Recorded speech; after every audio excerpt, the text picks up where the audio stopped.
Naranasan niyo na ba ang matinding paninigas ng kasukasuan pagkagising sa umaga? Akala natin ay normal lang ito sa pagtanda, pero ang paninigas na ito ay nagpapataas ng panganib ng pagkadapa ng hanggang 80%. Ngunit may pag-asa pa. Ituturo ko ang 5 simpleng galaw mula sa Japan na magpapanumbalik sa inyong liksi bago matulog. Mag-comment ng yes sa ibaba kung nararanasan niyo rin ito. Tayo na at magsimula. Ika-fimber ehersisyo, ang seated forward fold, ang pag-reset tuwing gabi. Mga kaibigan, pag-usapan natin ang inyong paboritong sofa sa sala. Lahat tayo ay mahilig magpahinga doon pagkatapos ng isang mahabang araw. Ngunit heto ang isang katotohanan na baka ikagulat ninyo. Ang madalas na pag-upo sa malalambot na upuan ay nagiging sanhi ng pag-igsi ng inyong mga hamstrings. Ito ang mga litid sa likod ng inyong mga hita. Kapag ang mga ito ay naging matigas at maikli, gumagana sila na parang isang mabigat na angkla. Hinihila nila ang inyong balakang pababa at binibigyan ng sobrang pressure ang inyong lower back.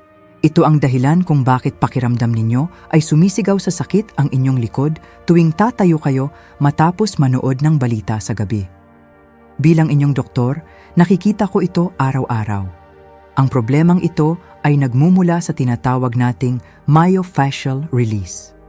Isipin ninyo na ang inyong mga kalamnan ay nakabalot sa isang manipis na sapot na parang plastic wrap. Sa paglipas ng mga taon, ang sapot na iyon ay nagiging makapal at matigas. Parang isang lumang goma na nawalan na ng kunat. Habang tayo ay tumatanda, ang temperatura ng ating katawan ay natural na bumababa tuwing gabi bago matulog. Dahil dito, ang mga tissue na iyon ay lalong tumitigas. Para itong isang piraso ng taffy o malambot na candy. Kapag mainit, madali itong mabanat. Pero kapag malamig, nagiging marupok ito at madaling maputol. Ito ang eksaktong nangyayari sa inyong likod at mga binti habang kayo ay nagpapahinga. Malamang ay napapansin ninyo ang mga senyales na ito sa inyong buhay. Siguro ay iyon ang paulit-ulit na kirot sa inyong ibabang bahagi ng likod. O baka nararamdaman ninyo ang hirap tuwing yuyuko para magmabutones ng sapatos. Marami sa aking mga pasyente ang nagsasabi na pakiramdam nila ay tumanda sila ng 10 taon matapos lang maupo ng 1 oras. Hindi lang ito basta senyales ng pagtanda. Ito ay senyales na ang inyong katawan ay nangangailangan ng tamang galaw. May mga totoong siyentipikong ebidensya sa likod nito. Ang mga researcher sa Kyoto Medical Center ay nag-aral sa mahigit 320 mga nakatatanda na katulad ninyo. Natuklasan nila na ang paggawa ng isang banayad na stretching sa loob lamang ng 3 minuto ay nagdudulot ng malaking pagbabago. Ang mga kalahok na gumawa nito gabi-gabi ay nakaranas ng 50 at 2% bawas sa sakit ng likod sa loob lamang ng 2 linggo. Isipin ninyo iyon. Kalahati ng inyong sakit ay mawawala sa pamamagitan lang ng pag-upo sa sahig. Huwag ninyong tanggapin ang sakit na ito bilang normal na bahagi ng pagtanda. Panahon na para bawiin ang inyong kakayahang kumilos at ang inyong kalayaan. Ngayong gabi, bago kayo matulog, gusto kong maupo kayo sa sahig. Opo, doon mismo sa inyong carpet. Kung masyadong matigas ang sahig, maaari kayong maglagay ng nakatuping kumot sa ilalim ng inyong balakang para sa inyong kenyamanan. Hayaan ninyong ikwento ko sa inyo ang tungkol kay Sarah. Si Sarah ay isang lola na may edad na 68 taon mula sa Ohio. Mahal na mahal niya ang kanyang hardin, pero muntik na niya itong iwanan. Sabi niya sa akin, Dr. Miller, hindi na ako makayuko, hindi na kaya ng likod ko. Sinabihan ko siyang subukan ang nightly reset exercise na ito. Noong una, hanggang tuhod lang ang abot ng kanyang mga kamay. Pero hindi siya sumuko. Sa loob ng 1 buwan, naabot na niya ang kanyang mga binti. Hindi nagtagal, nakabalik na siya sa kanyang hardin at nagtatanim na ng kanyang mga tulip nang wala nang nararamdamang sakit. Kaya heto ang kailangan ninyong gawin. Maupo ng diretsyo ang mga binti sa harap. Manatiling tuwid ang likod. Isipin na may tali na humihila sa tuktok ng inyong ulo pataas. Dahan-dahang ilakad ang inyong mga kamay pasulong sa inyong mga binti. Huwag ninyong biglain. Huwag ninyong pilitin ang inyong katawan. hayaan ninyo ang bigat ng inyong katawan ang gumawa ng trabaho. Manatili sa posisyong ito sa loob ng 3 minuto habang humihinga ng malalim gamit ang inyong tiyan. Sa bawat paghinga ninyo ng palabas, hayaang lumubog pa ang inyong katawan ng bahagya. Kung gusto ninyong maramdaman muli ang kalayaang kumilos, mag-iwan ng komento na flexible sa ibaba. Ipinapakita nito sa akin na handa na kayong maabot muli ang inyong mga daliri sa paa. Ika-4 na ehersisyo, ang lying spinal twist, ang decompression. Mga kaibigan, alam niyo ba na sa oras na ito ng gabi, kayo ay mas maliit kaysa noong paggising niyo kaninang umaga? Mukhang biro, pero ito ay isang seryosong katotohanan ng siyensya. Sa buong araw, habang kayo ay naglalakad o nakaupo, ang gravity ay walang sawang pumipiga sa inyong likod. Pinipitpit nito ang malalambot na discs sa pagitan ng inyong mga buto. Sa katunayan, ang isang average na tao sa Amerika ay nawawalan ng halos kalahating pulgada o 0.5 inch ang taas bago sumapit ang oras ng pagtulog. Para kayong isang basang sponge na unti-unting pinipiga hanggang sa matuyo. Bilang inyong doktor, gusto kong ipaliwanag kung bakit ito ay isang malaking problema para sa atin na nasa edad 60 pataas. Ang ating gulugod ay binubuo ng 23 discs. Ang mga ito ang nagsisilbing shock absorbers ng ating katawan. Habang tayo ay tumatanda, ang ating katawan ay hindi na kasing bilis magpadala ng sustansya at tubig sa mga discs na ito. Kapag sila ay nananatiling piga at tuyo sa buong gabi, doon nagsisimula ang matinding paninigas at sakit na nararamdaman nyo pagmulat ng mata sa umaga. Napapansin nyo ba ang tunog na parang kinalawang na bisagra tuwing kayo ay lilingon? Iyong parang may lumalagutok o kumikiskis sa inyong likuran? Iyan ang tinatawag nating grinding sensation. Ito ay senyales na ang inyong mga buto ay masyadong magkakadikit at kulang na sa espasyo. Kapag hindi natin nabigyan ng pagkakataon ang mga discs na ito na huminga muli bago matulog, ang paninigas na iyon ay magiging permanenteng pinsala sa inyong postura. May isang mahalagang pag-aaral mula sa Tokyo Institute of Gerontology. Gumamit sila ng mga high-tech na sensors para masilip ang likod ng mga senior habang ginagawa ang spinal twist na ito. Natuklasan nila na ang simpleng pag-ikot na ito ay lumilikha ng tinatawag nating intervertebral decompression. Para itong paghila sa 2 suction cups na magkadikit. Sa sandaling magkaroon ng maliit na espasyo, ang mga likido sa katawan ay muling dadaloy papasok sa mga discs para bigyan sila ng bago at sariwang boytron o lubrication. Huwag nyo nang hintayin na hindi na kayo makabangon sa kama dahil sa tindi ng sakit. Itigil na ang pagtitiis sa bawat hakbang na parang may tumutusok sa inyong likod. Kailangan nating bigyan ng lunas ang decompression na ito gabi-gabi. Ang pag-aalaga sa inyong likod ay pag-aalaga sa inyong kalayaan na makakilos ng walang tulong ng iba. Hayaan ninyong ikwento ko sa inyo ang tungkol kay Robert. Si Robert ay isang 72 taong gulang na retired truck driver mula sa Texas. Sa loob ng maraming dekada, ang kanyang likod ay bugbog sa pagmamaneho ng malalaking truck sa buong bansa. Sabi niya sa akin, Dr. Miller, kahit ang paglingon para tingnan ang blind spot sa kalsada ay napakasakit na. Pakiramdam niya ay laging may nakabuhol sa kanyang likuran. Sinabihan ko siyang gawin ang simple lying twist na ito bawat gabi. Pagkaraan ng ilang buwan, bumalik siya sa akin na may malawak na ngiti. Hindi lang nawala ang sakit, kundi kaya na niyang ipark ang kanyang sasakyan nang hindi nahihirapan. Bumalik ang kanyang tiwala sa sarili sa kalsada. Ang kailangan niyo lang gawin ay humiga ng patag sa inyong kama o sa sahig. Itiklop ang inyong mga tuhod at panatilihing lapat ang inyong mga paa. Dahan-dahang hayaang bumagsak ang 2 tuhod sa isang tabi habang ang inyong mga balikat ay nananatiling nakalapat sa sahig.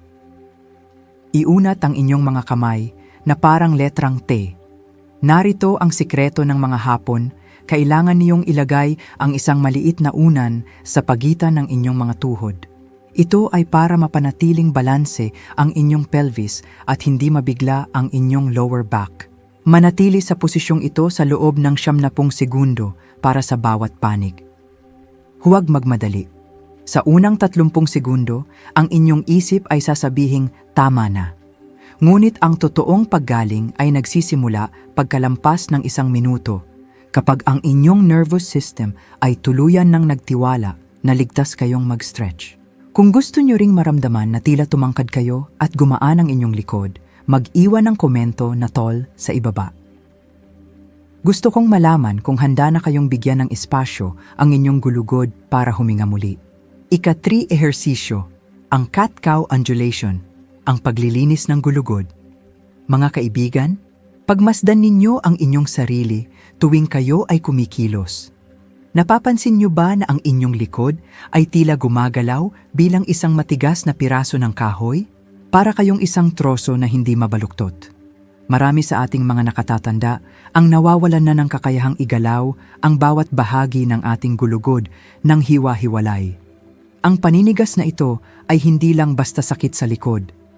Ito ay senyales na ang inyong gulugod ay hindi na nakakakuha ng sapat na sirkulasyon na kailangan nito upang manatiling bata at malusog. Bilang inyong doktor, nais kong ibahagi ang isang kamanghamanghang diskubre tungkol sa ating katawan. Ang ating gulugod at utak ay nakalubog sa isang espesyal na likido na tinatawag nating cerebrospinal fluid. Isipin ninyo ito bilang isang washing machine para sa inyong nervous system. Sa buong araw, ang inyong utak ay lumilikha ng mga metabolic waste o mga dumi mula sa pag-iisip at pagkilos. Ang likidong ito ang siyang humuhugas sa mga dumi na iyon. Ngunit habang tayo ay tumatanda, ang daloy ng likidong ito ay bumabagal. Kapag ang inyong gulugod ay matigas na parang troso, ang mga dumi ay naiipon sa loob ng inyong sistema. Dito, nagmumula ang mga sintomas na madalas nating maranasan pero hindi natin maipaliwanag. Nararamdaman niyo ba ang tinatawag nating brain fog o iyong tila may ulap sa inyong isip paggising sa umaga? O baka naman hirap kayong makakuha ng malalim na tulog at palaging balisa sa gabi? Ang mga ito ay hindi lang dahil sa pagod. Ito ay dahil ang inyong utak ay hindi nalinis ng maayos dahil sa mabagal na sirkulasyon ng likido sa inyong gulugod. Ang paninigas ng likod ay nagiging sanhi ng paninigas ng isipan. May isang seryosong pag-aaral mula sa Osaka University na dapat ninyong malaman. Gamit ang mga advanced na imaging technology, napatunayan nila na ang simpleng galaw na cat-cow ay nagpapataas ng sirkulasyon ng cerebrospinal fluid ng hanggang 38%. Ang pananaliksik na ito, na sinubaybayan ang mahigit 280 mga nakatatanda sa loob ng 1 taon, ay nagpakita ng resulta na hindi ka panipaniwala. Ang kanilang morning stiffness o paninigas sa umaga ay nabawasan ng 67%. Bukod pa rito, ang kalidad ng kanilang tulog ay bumuti ng halos kalahati. Itigil na ang pag-iisip na kailangan ninyong mabuhay ng may mabigat na pakiramdam sa isip at katawan. Panahon na para simulan ang paglilinis ng inyong sistema bago matulog. Ang solusyon ay hindi nasa botika, kundi nasa tamang paggalaw ng inyong sariling katawan. Hayaan ninyong ikwento ko sa inyo ang tungkol kay James. Si James ay isang 70 taong gulang na lolo mula sa Florida. Dumating siya sa akin na may reklamo ng matinding brain fog. Sabi niya, Dr. Miller, pakiramdam ko ay laging malabo ang aking paningin at hindi ako makapag-isip ng maayos tuwing umaga. Akala niya ay simula na ito ng demensya. Sinabihan ko siyang gawin ang cat-cow undulation tuwing gabi sa loob ng 120 segundo. Pagkalipas lamang ng 2 linggo, bumalik si James na may liwanag sa kanyang mga mata. Sabi niya, pakiramdam ko ay nahugasan ng aking utak at ang aking likod ay hindi na parang troso, kundi parang kawayan na muling bumabaluktot. Upang gawin ito, kailangan ninyong pumunta sa inyong mga kamay at tuhod na parang kayo ay gagapang. Habang kayo ay humihinga ng papasok, hayaang bumaba ang inyong tiyan patungo sa sahig at itingala ang inyong dibdib at balakang. Ito ang cow position. At sa inyong paghinga ng palabas, iarko ang inyong likod pataas patungo sa kisame na parang isang galit na pusa. Ito naman ang cat position.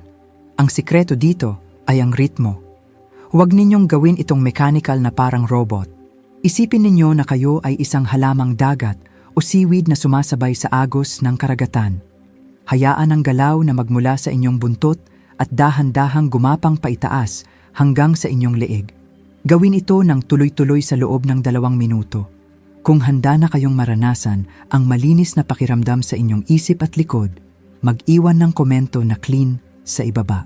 Ipakita ninyo sa akin na handa na kayong hugasan ang inyong pagod bago ang mahimbing na pagtulog. Ika-2 ehersisyo, pag-ikot ng bukong-bukong at balakang, ang pundasyon. Mga kaibigan, pag-usapan natin ang isang bahagi ng ating katawan na madalas nating baliwalain, ang ating mga bukong-bukong o ankles. Alam niyo ba na ang bawat isa sa inyong mga ankles ay mayroong 33 joints? Opo, 33. Ngunit sa kasamaang palad, marami sa ating mga nakatatanda ang nawawalan ng halos 70% ng liksi sa bahaging ito nang hindi man lang natin namamalayan.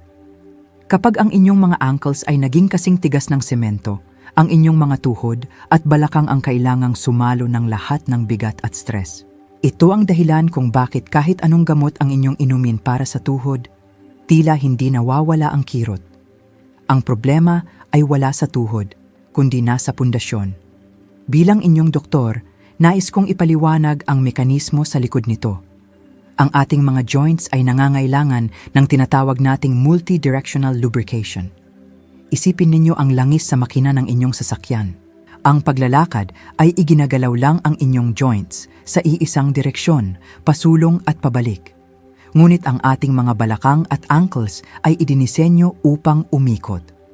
Sa ating pagtanda, ang ating katawan ay hindi na natural na nakakagawa ng sapat na synovial fluid o ang langis sa ating mga joints. Kung hindi natin paiikutin ang mga joints na ito, ang langis ay mananatiling malapot at hindi kakalat ng maayos. Para itong isang pintuan na matagal nang hindi nabubuksan ng sagad, kaya ito ay kinakalawang at lumalagutok. Napapansin niyo ba na mas humihirap na ang pagsakay at pagbaba sa inyong sasakyan?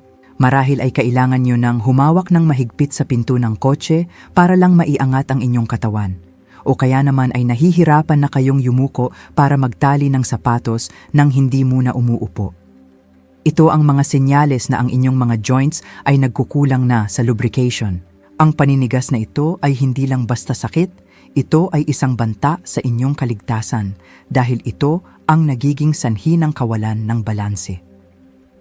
May isang napakahalagang pananaliksik mula sa Nagoya University sa Japan. Sinubaybayan nila ang halos 900 mga nakatatanda sa loob ng 3 taon.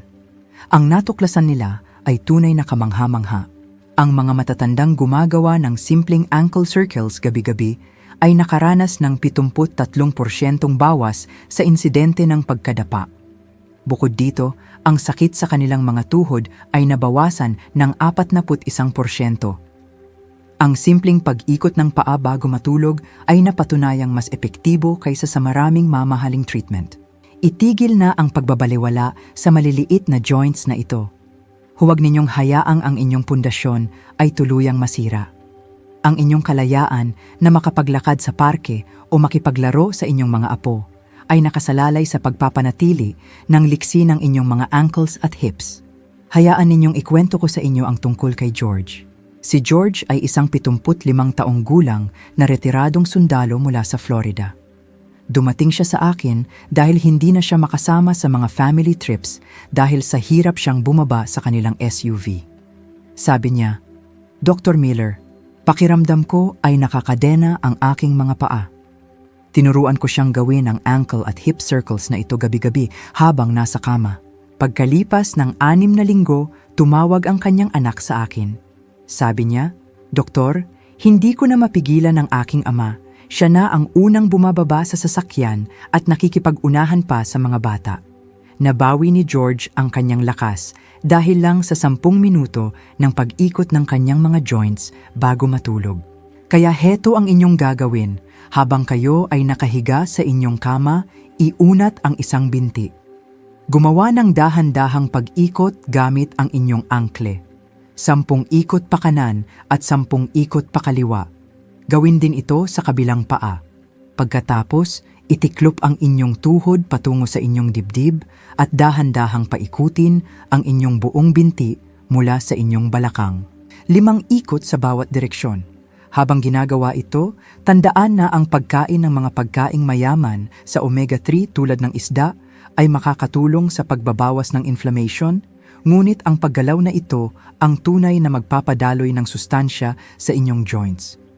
Kung handa na kayong patibayin ang inyong pundasyon, mag-iwan ng komento na foundation sa ibaba. Ipakita ninyo sa akin na mahalaga sa inyo ang bawat hakbang na inyong gagawin. Ika-1 ehersisyo, ang wall legs elevation, ang banal na kalis. Mga kaibigan, pakinggan ninyo itong mabuti. Napapansin niyo ba na sa pagtatapos ng inyong araw, ang inyong mga paa at bukong-bukong ay tila bumibigat at namamaga? Marahil ay nakikita ninyo ang bakas ng inyong medyas na nakabaon sa inyong balat. Ito ay isang karaniwang problema para sa ating mga Amerikano, lalo na kung tayo ay mahilig maupo sa harap ng telebisyon o tumayo ng matagal sa kusina. Ang pamamaga na ito ay hindi lang basta tubig. Ito ay punong-puno ng mga inflammatory compounds o mga kemikal na nagdudulot ng pamamaga sa inyong mga kasukasuan. Kapag hinayaan ninyong manatili ang mga duming ito sa inyong mga binti sa buong gabi, asahan ninyo na paggising nyo sa umaga, ang inyong mga tuhod at likod ay magiging kasing tigas ng bakal. Bilang inyong doktor, nais kong ibahagi sa inyo ang sikretong ito na madalas ay hindi nabibigyang pansin sa ating bansa. Ang ating katawan ay may tinatawag na lymphatic system. Isipin ninyo ito bilang ang drainage system o ang imbernal ng inyong katawan na naglilinis ng mga dumi. Ang problema? Ang sistemang ito ay walang bomba o pump na katulad ng ating puso. Umaasa lang ito sa galaw at sa gravity. Habang tayo ay tumatanda, ang ating lymphatic system ay nagiging tamad. Sa buong araw, dahil sa gravity, ang lahat ng dumi at lason sa inyong dugo ay naiipon sa inyong mga binti. Kapag itinaas ninyo ang inyong mga paa sa pader, lumilikha kayo ng isang himala sa loob ng inyong katawan. Ang lymphatic drainage ay tumataas ng hanggang 75%. Para ninyong binuksan ang gripo para mahugasan ang lahat ng dumi, pabalik sa inyong core para masala at mailabas ng inyong katawan. Bakit ba ito ay nagiging napakahalaga o essential para sa atin na nasa edad 60 pataas? Dahil sa ating pagtanda, ang ating mga ugat ay hindi na kasing tibay noong tayo ay nasa 20 pa lang. Ang dugo ay nahihirapang umakyat pabalik sa puso. Pero higit pa doon, ang posisyong ito ay nagbibigay ng pagkakataon sa inyong spinal discs na muling uminom ng tubig. Sa buong araw na tayo ay nakatayo o nakaupo, ang ating likod ay napipiga. Sa pamamagitan ng pagtaas ng mga paa, nagkakaroon ng gentle traction o banayad na paghila sa inyong gulugod. Ang mga espasyo sa inyong vertebrae ay bumubuka ng halos 2 milimetro.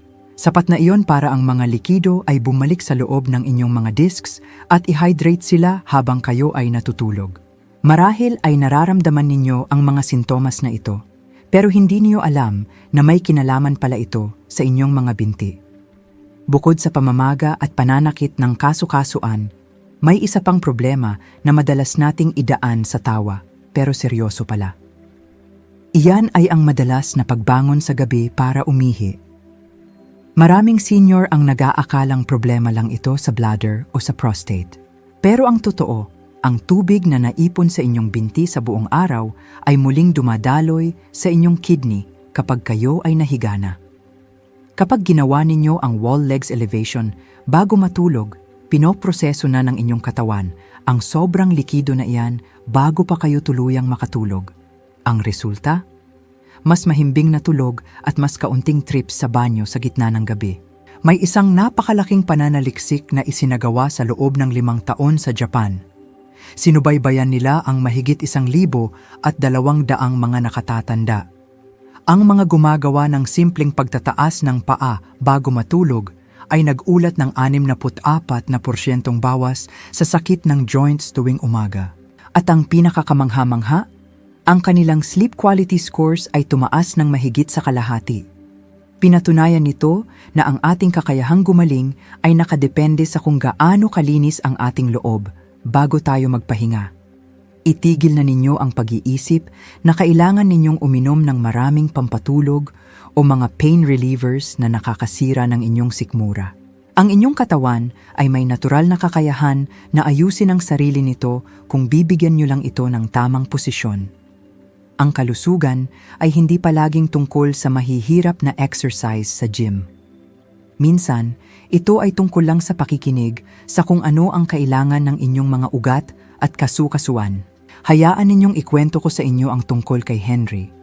Si Henry ay isang 75 taong gulang na lolo mula sa New Jersey. Dumating siya sa akin na balisa dahil hindi na siya makatulog ng diretsyo. Sabi niya, "Dr. Miller, pakiramdam ko ay laging pagod ang aking mga binti at kailangan kong bumangon ng 3 hanggang 4 na beses gabi-gabi para umihi. Wala na siyang enerhiya para makipaglaro sa kanyang mga apo." Sinabihan ko siyang subukan ang wall legs elevation o ang tinatawag nating the Holy Grail tuwing gabi sa loob ng 5 hanggang 10 minuto. Noong una, hindi siya naniwala. Sabi niya, "Iyan lang? Itataas ko lang ang aking paa?" Pero sumunod siya. Pagkatapos ng 2 linggo, bumalik si Henry. Sabi niya, "Doktor, ito ay isang himala. Isang beses na lang ako bumabangon sa gabi at ang aking mga tuhod ay hindi na parang kinalawang na bakal paggising ko." Nabawi ni Henry ang kanyang sigla dahil lang sa simpleng pader sa kanyang kwarto. Kaya heto ang tamang paraan para gawin ito. Humanap kayo ng isang bakanteng pader sa inyong kwarto.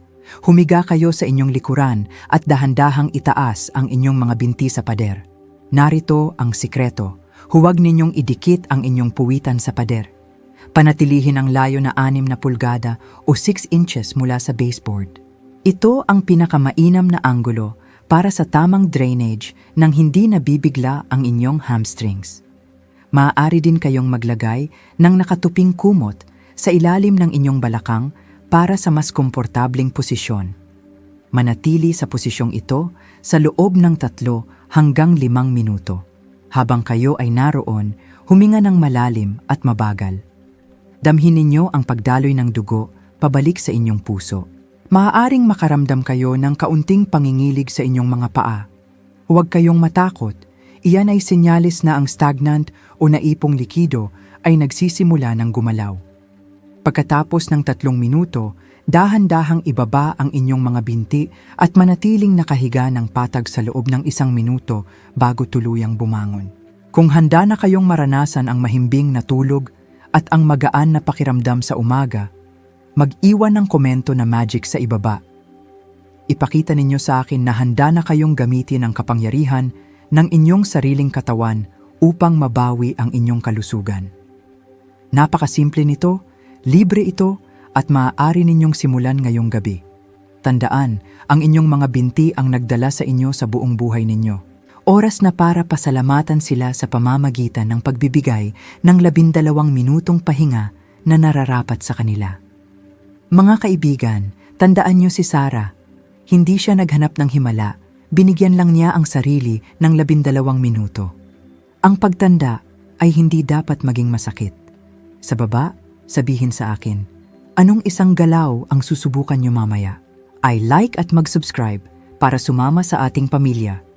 I-share ito sa inyong mga mahal sa buhay. Ako si Dr. Miller, matulog ng mahimbing at malakas.